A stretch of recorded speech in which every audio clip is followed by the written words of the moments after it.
ഓം ശാന്തി 23/3/2025 അവ്യക്ത BapDada revise course 2/11/2004. മുരളിയുടെ ടൈറ്റിലാണ് സ്വ ഉപകാരിയായി അപകാരിക്ക് മേലും ഉപകാരം ചെയ്യൂ. സർവശക്തി സർവഗുണസമ്പന്ന ബഹുമാന ദാതാവാകൂ. ഇന്ന് സ്നേഹത്തിന്റെ സാഗരം തന്റെ നാനാഭാഗത്തെയും സ്നേഹി കുട്ടികളെ കണ്ട് ഹർഷിതമാകുകയാണ്. സാകാര രൂപത്തിൽ സന്മുഖത്താകട്ടെ, സ്ഥൂല രൂപത്തിൽ ദൂരെയിരിക്കുകയാകട്ടെ, എന്നാൽ സ്നേഹം എല്ലാവർക്കും ബാബയുടെ അടുത്തിരിക്കുകയാണ് എന്ന അനുഭവം ചെയ്യിക്കുന്നു. ഓരോ കുട്ടികളുടെയും സ്നേഹം ബാബയെ സമീപം അനുഭവം ചെയ്യിക്കുകയാണ്. താങ്കൾ എല്ലാ കുട്ടികളും ബാബയുടെ സ്നേഹത്തിൽ സന്മുഖത്ത് എത്തിച്ചേർന്നിരിക്കുന്നു. ബാബ്ദാദ കണ്ടു, ഓരോ കുട്ടികളുടെയും ഹൃദയത്തിൽ ബാബ്ദാദയുടെ സ്നേഹം അടങ്ങിയിട്ടുണ്ട്. ഓരോരുത്തരുടെയും ഹൃദയത്തിൽ എന്റെ ബാബ ഇതേ സ്നേഹത്തിന്റെ ഗീതം മുഴങ്ങുകയാണ്. സ്നേഹം തന്നെയാണ് ഈ ദേഹത്തിൽ നിന്നും ദേഹത്തിന്റെ സംബന്ധത്തിൽ നിന്നും വേറിട്ടതാക്കുന്നത്. സ്നേഹം തന്നെയാണ് മായാജീത്ത് ആക്കുന്നത്. എവിടെ ഹൃദയത്തിന്റെ സ്നേഹമുണ്ടോ അവിടെ മായ ദൂരെ നിന്നേ ഓടിപ്പോകുന്നു. സ്നേഹത്തിന്റെ വിഷയത്തിൽ എല്ലാ കുട്ടികളും പാസ്സാണ്. ഒന്നാണ് സ്നേഹം, രണ്ടാമതാണ് സർവശക്തിവാൻ ബാബയിലൂടെ സർവശക്തികളുടെ ഖജനാവ്. അപ്പോൾ ഇന്ന് ബാബ്ദാദ ഒരു വശത്ത് സ്നേഹം കാണുകയാണ്, മറുവശത്ത് ശക്തി സേനകളുടെ ശക്തികളെ കാണുകയാണ്. എത്രത്തോളം സ്നേഹം അടങ്ങിയിട്ടുണ്ടോ അത്രയും തന്നെ സർവശക്തികളും അടങ്ങിയിട്ടുണ്ടോ? ബാബ്ദാദ എല്ലാ കുട്ടികൾക്കും ഒരേപോലെയുള്ള സർവശക്തികളും നൽകിയിട്ടുണ്ട്. മാസ്റ്റർ സർവശക്തിവാൻ ആക്കിയിട്ടുണ്ട്. ചിലരെ സർവശക്തിവാൻ, ചിലരെ ശക്തിവാൻ അല്ല ആക്കിയിട്ടുള്ളത്. താങ്കൾ എല്ലാവരും തന്നെ തന്റെ സ്വമാനം മാസ്റ്റർ സർവശക്തിവാൻ എന്ന് പറയുന്നു. അപ്പോൾ ബാബ്ദാദ നാനാഭാഗത്തെയും കുട്ടികളോട് ചോദിക്കുന്നു, ഓരോരുത്തരും അവനവനിൽ സർവശക്തികളുടെയും അനുഭവം ചെയ്യുന്നുണ്ടോ? സദാ സർവശക്തികൾക്കും മേൽ അധികാരമുണ്ടോ? സർവശക്തികൾ ബാബ്ദാദയുടെ സ്വത്താണ് എങ്കിൽ തന്റെ സ്വത്തിനു മേൽ അധികാരമുണ്ടോ? ഉണ്ടോ അധികാരം? ടീച്ചേഴ്സ് പറയൂ, അധികാരമുണ്ടോ? ആലോചിച്ച് പറയുക.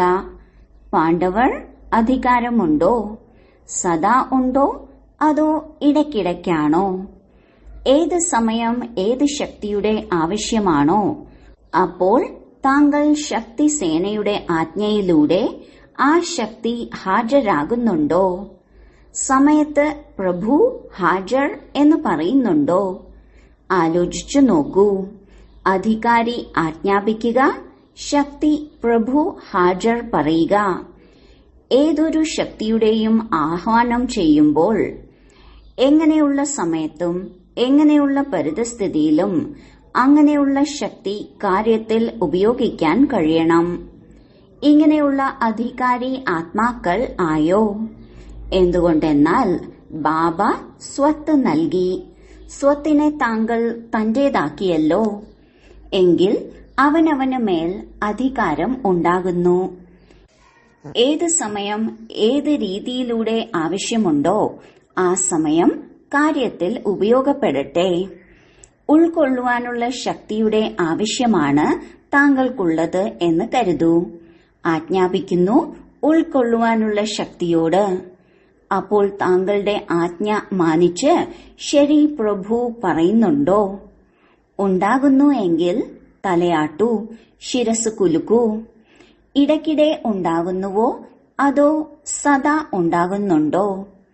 ഉൾക്കൊള്ളുവാനുള്ള ശക്തി ഹാജരാകുന്നു. പക്ഷേ 10 തവണ ഉൾക്കൊണ്ട് 11ാമത്തെ തവണ അല്പം മേലുകീഴാകുന്നുണ്ടോ? സദാ സഹജമായി ഹാജരാകട്ടെ. സമയം കടന്നുപോയ ശേഷം വരരുത്. ഇത് ചെയ്യണമെന്ന് ആഗ്രഹിച്ചിരുന്നു, പക്ഷേ സംഭവിച്ചു പോയി. ഇങ്ങനെ ആകരുത്. ഇതിനെയാണ് പറയുന്നത് സർവശക്തികളുടെയും അധികാരി. ഈ അധികാരം ബാപ്ദാദ എല്ലാവർക്കും നൽകിയിട്ടുണ്ട്. എന്നാൽ കാണാൻ കഴിയുന്നത് സദാ അധികാരി ആകുന്നതിൽ യഥാക്രമമാകുന്നു. സദാ സഹജമായി സ്വാഭാവികമായി ആകണം, സ്വഭാവമാകണം. അതിന്റെ വിധിയാണ് ബാബയെ പ്രഭു എന്നും പറയാറുള്ളതുപോലെ പറയാറുണ്ട്. പ്രഭു പ്രത്യക്ഷനാണ്. വിളിച്ചാൽ വിളിപ്പുറത്ത് എന്ന് പറയുന്നു. ഏത് കുട്ടിയാണോ പ്രഭുവിന്റെ ഓരോ ശ്രീമത്തിനും ശരി പ്രഭു പറയുന്നത്, അവർക്ക് മുന്നിൽ സർവശക്തികളും ശരി പ്രഭു പറയുന്നു. ഓരോ ആജ്ഞയിലും ശരി തയ്യാർ, ഓരോ ചുവടിലും ശരി തയ്യാർ. അഥവാ ഓരോ ശ്രീമത്തിലും ശരി തയ്യാർ അല്ലെങ്കിൽ ഓരോ ശക്തികളും ഓരോ സമയത്തും ശരി പ്രഭു പറയുകയില്ല. അഥവാ ഇടയ്ക്കിടെ ബാബയുടെ ശ്രീമതം അഥവാ ആജ്ഞ പാലിക്കുന്നുവെങ്കിൽ ശക്തികളും താങ്കളുടെ ഇടയ്ക്കിടെ ഹാജരാകാനുള്ള ആജ്ഞ പാലിക്കും. ആ സമയം അധികാരിക്ക് പകരം അധീനരായി മാറുന്നു. അപ്പോൾ ബാപ്ദാദ ഈ റിസൾട്ട് പരിശോധിച്ചു. എന്താണ് കണ്ടത്? യഥാക്രമമാണ്. എല്ലാവരും നമ്പർ 1 അല്ല, നമ്പർ വാർ ആണ്. സദാ സഹജമാകുന്നില്ല. ഇടയ്ക്കിടെ സഹജമാകുന്നു, ഇടയ്ക്ക് കുറച്ചു ബുദ്ധിമുട്ടി ശക്തി പ്രത്യക്ഷമാകുന്നു. ബാപ്ദാദ ഓരോ കുട്ടിയെയും ബാപ്പ് സമാനമായി കാണുവാൻ ആഗ്രഹിക്കുന്നു. യഥാക്രമം ആയി കാണുവാൻ ആഗ്രഹിക്കുന്നില്ല. താങ്കൾ എല്ലാവരുടെയും ലക്ഷ്യവും ബാപ്പ് സമാൻ ആകുന്നതിന്റേതാണ്.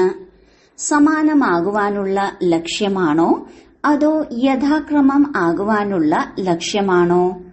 അഥവാ ചോദിക്കുകയാണെങ്കിൽ എല്ലാവരും പറയും സമാനമാകണം. അപ്പോൾ പരിശോധിക്കൂ, ഒന്ന് സർവശക്തികളും ഉണ്ടോ?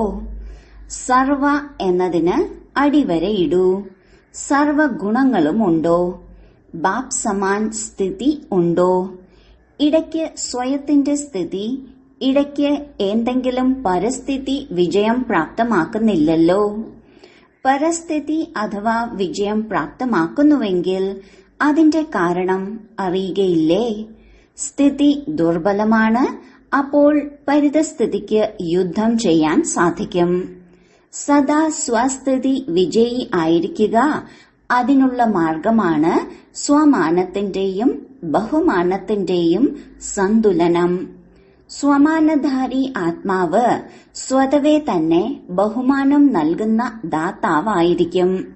വാസ്തവത്തിൽ ആർക്കെങ്കിലും ബഹുമാനം നൽകുക നൽകലല്ല, ബഹുമാനം നൽകുക അർത്ഥം നേടലാണ്. ബഹുമാനം നൽകുന്നയാൾ എല്ലാവരുടെയും ഹൃദയത്തിൽ സ്വതവേ തന്നെ മാന്യനീയരാകുന്നു. ബ്രഹ്മ ബാബയെ കണ്ടു ആദിദേവനായിട്ടും ഡ്രാമയുടെ ആദ്യ ആത്മാവായിട്ടും സദാ കുട്ടികൾക്ക് ബഹുമാനം നൽകി. തന്നെക്കാളും അധികം കുട്ടികൾക്ക് ബഹുമാനം ആത്മാക്കളിലൂടെ നൽകിച്ചു. അതിനാൽ ഓരോ കുട്ടികളുടെയും ഹൃദയത്തിൽ ബ്രഹ്മബാബ മാനനീയനായി. അപ്പോൾ ബഹുമാനം നൽകിയോ അതോ ബഹുമാനം നേടിയോ? ബഹുമാനം നൽകുക അർത്ഥം മറ്റുള്ളവരുടെ ഹൃദയത്തിൽ സ്നേഹത്തിന്റെ ബീജം മുളപ്പിക്കുക. വിശ്വത്തിനു മുന്നിലും വിശ്വമംഗളകാരി ആത്മാവാണ്. ഇത് അപ്പോഴാണ് അനുഭവം ചെയ്യാൻ സാധിക്കുക എപ്പോഴാണോ ആത്മാക്കൾക്ക് സ്നേഹത്തോടെ ബഹുമാനം നൽകുന്നത്.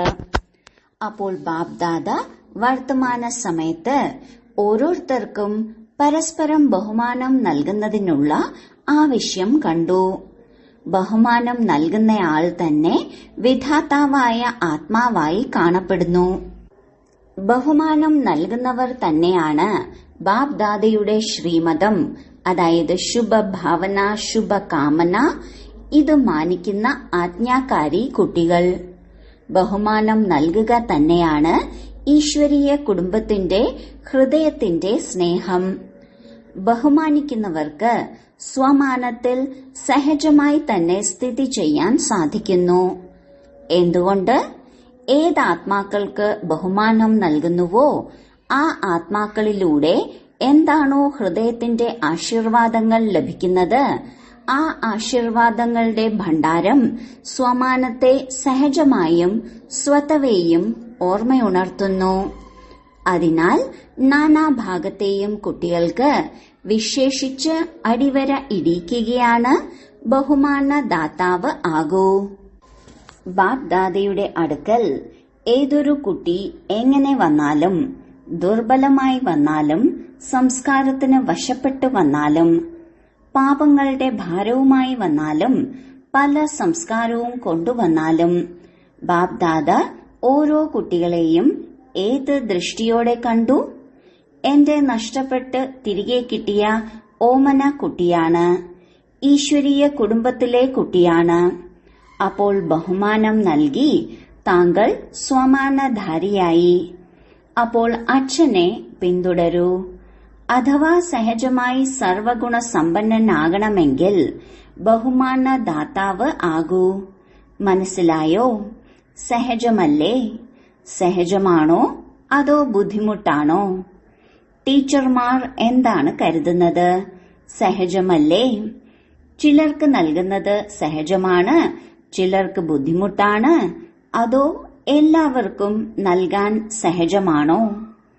താങ്കളുടെ ടൈറ്റിലാണ് സർവ ഉപകാരി. അപകാരം ചെയ്യുന്നവർക്ക് മേലും ഉപകാരം ചെയ്യുന്നവർ. അപ്പോൾ പരിശോധിക്കൂ, സർവ ഉപകാരി ദൃഷ്ടി, വൃത്തി, സ്മൃതി ഉണ്ടോ? മറ്റുള്ളവർക്ക് ഉപകാരം ചെയ്യുക സ്വയത്തിന് തന്നെ ഉപകാരം ചെയ്യലാണ്. അപ്പോൾ എന്ത് ചെയ്യണം? ബഹുമാനം നൽകേണ്ടേ? പല പല കാര്യങ്ങളുടെ ധാരണ ചെയ്യുന്നതിനുള്ള പ്രയത്നം നടത്തുന്നു. അതിൽ നിന്ന് മോചിതരാകും. എന്തെന്നാൽ ബാപ് ദാദ കാണുന്നുണ്ട്, സമയത്തിന്റെ ഗതി തീവ്രമാകുകയാണ്. സമയം കാത്തിരിക്കുകയാണ്. അപ്പോൾ താങ്കൾ എല്ലാവരും തയ്യാറെടുപ്പ് നടത്തണം. സമയത്തിന്റെ കാത്തിരിപ്പ് സമാപ്തമാക്കണം. എന്താ തയ്യാറാകേണ്ടേ? തന്റെ സമ്പൂർണതയുടെയും സമാനതയുടെയും ഗതി തീവ്രമാക്കണം. ചെയ്തുകൊണ്ടിരിക്കുകയാണ് എന്നല്ല, തീവ്രഗതിയെ പരിശോധിക്കൂ. തീവ്രഗതി ഉണ്ടോ? ബാക്കി സ്നേഹത്താൽ പുതിയ പുതിയ കുട്ടികളും എത്തിച്ചേർന്നിട്ടുണ്ട്. ബാപ് ദാദ പുതിയ പുതിയ കുട്ടികളെ കണ്ട് സന്തോഷിക്കുകയാണ്. ആരാണോ ആദ്യമായി വന്നിരിക്കുന്നത് അവർ കൈ ഉയർത്തൂ. ധാരാളമുണ്ട്. എന്തായാലും അച്ഛന്റെ വീട്ടിലെത്തി. സ്വന്തം വീട്ടിൽ. ആശംസകൾ. ശരി, സേവനത്തിന്റെ ടേൺ കർണാടകയുടേതാണ്. കർണാടകക്കാർ എഴുന്നേൽക്കൂ. സേവനത്തിന്റെ സ്വർണിമ അവസരത്തിന് ആശംസകൾ.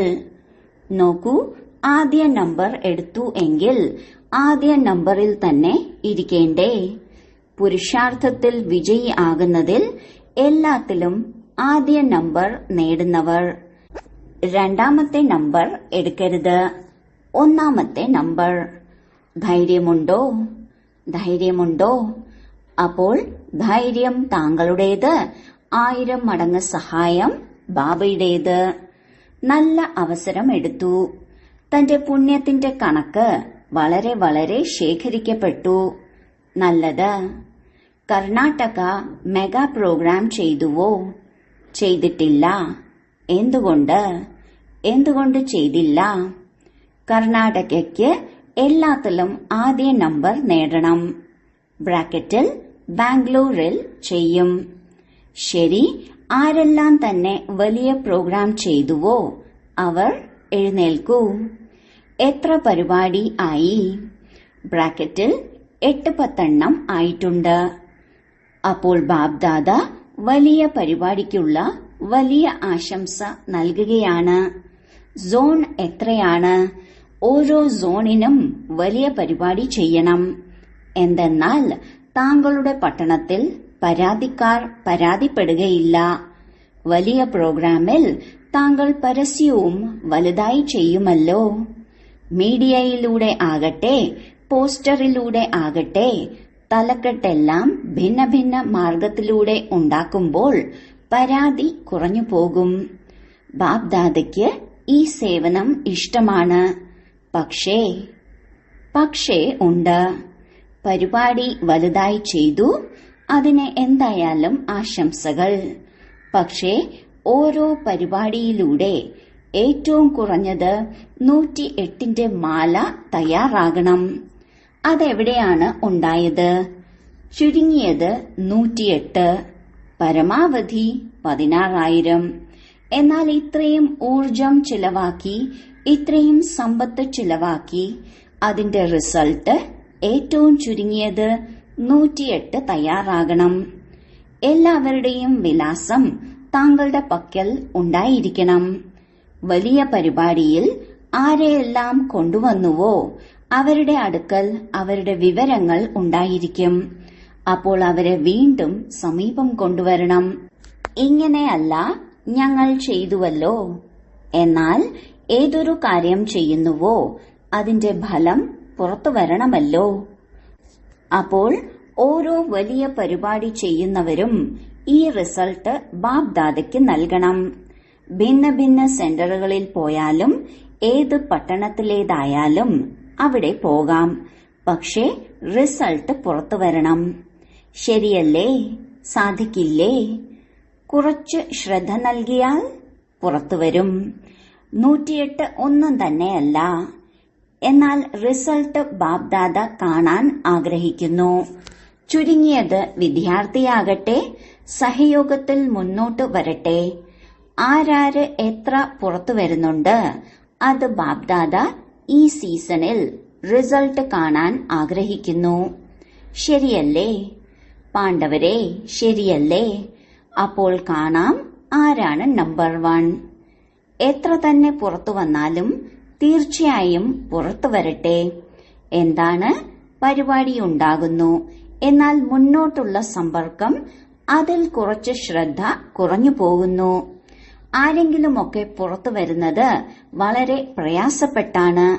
ബാക്കി കുട്ടികളുടെ ധൈര്യം കണ്ട് ബാപ്ദാദ സന്തുഷ്ടനാണ്. മനസ്സിലായോ? ശരി. ഇപ്പോൾ എല്ലാവരും ഒരു സെക്കൻഡ്, ഒരു മിനിറ്റ് അല്ല, ഒരു സെക്കൻഡിൽ ഞാൻ മാലാഖയിൽ നിന്ന് ദേവതയാകുന്നു. ഈ മനസ്സാ ഡ്രിൽ സെക്കൻഡിൽ അനുഭവം ചെയ്യൂ. ഇങ്ങനെയുള്ള ഡ്രിൽ ദിവസത്തിൽ ഒരു സെക്കൻഡിൽ വീണ്ടും വീണ്ടും ചെയ്യൂ. എങ്ങനെയാണ് ശാരീരികമായ ഡ്രിൽ ശരീരത്തെ ശക്തിശാലിയാക്കുന്നത്? അങ്ങനെ ഈ മനസ്സിന്റെ ഡ്രിൽ മനസ്സിനെ ശക്തിശാലി ആക്കുന്നതാണ്. ഞാൻ മാലാഖയാണ്. ഈ പഴയ ലോകം, പഴയ ദേഹം, പഴയ ദേഹത്തിന്റെ സംസ്കാരത്തിൽ നിന്നും വേറിട്ട മാലാഖ ആത്മാവാണ്. ശരി. നാനാഭാഗത്തെയും അതിസ്നേഹി, സദാ സ്നേഹത്തിന്റെ സാഗരത്തിൽ അലിഞ്ഞിരിക്കുന്ന ആത്മാക്കൾക്ക്, സദാ സർവശക്തികളുടെയും അധികാരിയായ ശ്രേഷ്ഠ ആത്മാക്കൾക്ക്, സദാ ബാപ് സമാനമാകുന്ന ബാബയുടെ പ്രിയപ്പെട്ട ആത്മാക്കൾക്ക്, സദാ സ്വമാനത്തിൽ കഴിയുന്ന ഓരോ ആത്മാവിനും ബഹുമാനം നൽകുന്ന സർവരുടെയും മാനനീയരാകുന്നവരായ ആത്മാക്കൾക്ക്, സദാ സർവ ഉപകാരി ആത്മാക്കൾക്ക് ബാപ്ദാദയുടെ ഹൃദയത്തിന്റെ സ്നേഹസ്മരണയും ഹൃദയത്തിൽ നിന്നുമുള്ള ആശീർവാദങ്ങളും സ്വീകരിച്ചാലും, ഒപ്പമൊപ്പം വിശ്വത്തിന്റെ അധികാരി ആത്മാക്കൾക്ക് നമസ്തേ. ദാദിജിയോട് ബഹുമാനം നൽകുന്നതിൽ നമ്പർ 1 പാസ് ആണ്. നല്ലതാണ്. എല്ലാ ദാദിമാരിൽ നിന്നും മധുബന് ശോഭയാണ്. ബ്രാക്കറ്റിൽ സഭയോട് എല്ലാവർക്കും ദാദിമാരിൽ നിന്ന് ശോഭ നന്നായി തോന്നുന്നില്ലേ? ദാദിമാരുടെ ശോഭയിലൂടെ മധുബനിൽ ശോഭ ഉണ്ടാകുന്നതുപോലെ താങ്കൾ എല്ലാവരും ദാദിയല്ല ദീദിമാരും ദാദാമാരും ആകണം. അപ്പോൾ എല്ലാ ദീദിമാരും എല്ലാ ദാദാമാരും എല്ലാവർക്കും ഇത് ചിന്തിക്കണം, ചെയ്യണം. എവിടെ കഴിയുകയാണെങ്കിലും ആ സ്ഥലത്തെ ശോഭ ആകണം. ദാദിമാരിൽ നിന്നും ശോഭയുണ്ടാകുന്നതുപോലെ എല്ലാ സ്ഥലത്തും ശോഭയുണ്ടാകണം. എന്തെന്നാൽ ദാദിക്ക് പിറകെ ദീദിമാരല്ലേ ഉള്ളത്, കുറവൊന്നുമല്ല. ദാദാമാരുമുണ്ട്, ദീദിമാരുമുണ്ട്. അപ്പോൾ ഒരു സെന്ററും വരണ്ടിരിക്കരുത്, ശോഭ ഉണ്ടാകണം. താങ്കൾ ഓരോരുത്തരും വിശ്വത്തെ ശോഭിപ്പിക്കുന്ന ആത്മാക്കളാണ്. അപ്പോൾ ഏതൊരു സ്ഥലത്തായിക്കോട്ടെ ആ ശോഭയുടെ സ്ഥലം ദൃശ്യമാകണം. ശരിയല്ലേ? എന്തെന്നാൽ ലോകത്തിൽ പരിധിയുള്ള ശോഭയുണ്ട്. താങ്കൾ ഓരോരുത്തരിലും പരിധിയില്ലാത്ത ശോഭയാണ്. സ്വയം സന്തോഷം, ശാന്തി, അതീന്ദ്രിയ സുഖത്തിന്റെ ശോഭയിലിരിക്കുമ്പോൾ ആ സ്ഥലവും ശോഭയിലേക്ക് വരും. എന്തെന്നാൽ സ്ഥിതിയിലൂടെ സ്ഥലത്ത് അന്തരീക്ഷം പരക്കുന്നു.